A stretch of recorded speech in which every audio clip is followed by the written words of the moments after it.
পারুলের বোন টগর মৃত্যুর সাথে লড়াই করছে, আর এই মৃত্যুর রহস্য ভেদ করার জন্যই পারুল যাচ্ছে কলকাতায় রয়্যাল ক্যাটারারের সাথে দেখা করতে। পুরোটা জানতে ভিডিওটিতে লাইক দিয়ে চ্যানেলটা সাবস্ক্রাইব করে দেখতে থাকুন। পরিণীতা সিরিয়ালের আগামী পর্বে আমরা দেখতে পাবো মল্লারের দেওয়া শরবত খেয়েই টগর আজ অসুস্থ, আজ মৃত্যুর সাথে লড়াই করছে। তার গোটা শরীর নাকি প্যারালাইজড হয়ে গেছে। 72 ঘন্টা না গেলে ডাক্তার কিচ্ছু বলতে পারছে না। তাই পুলিশ সমস্ত ফুটেজ খতিয়ে দেখে মল্লারকেই দোষী সাব্যস্ত করে ধরে নিয়ে যায়।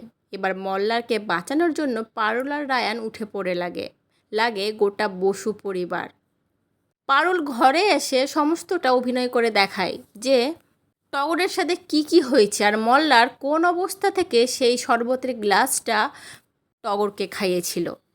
সেখানে সেই মুহূর্তে কোনো জলের গাছ ছিল না কেন?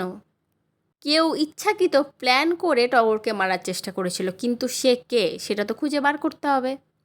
এরকমভাবে অভিনয় করতে করতে পারুল দেখে একটা চেয়ারের পিছন থেকে একটা লাল কাপড়, আর সেই কাপড়টা দেখেই পারুলের সন্দেহ যেন আরও বেড়ে যায়। সে রায়ানকে গিয়ে তাড়াতাড়ি বলে, চল রায়ান, আমাদেরকে এক্ষুনি যেতে হবে, কলকাতার রয়্যাল ক্যাটারের সাথে দেখা করতে হবে, ওখানেই আছে সমস্ত সত্যি।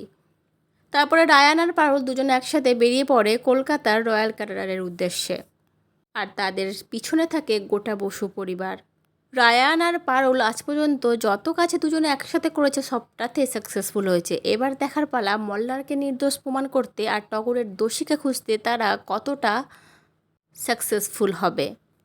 তো আজকের পর্বটা নিয়ে তোমাদের কিছু বলার থাকলে অবশ্যই কমেন্টে জানিও। পরবর্তী আপডেট নিয়ে তাড়াতাড়ি আসি। ধন্যবাদ।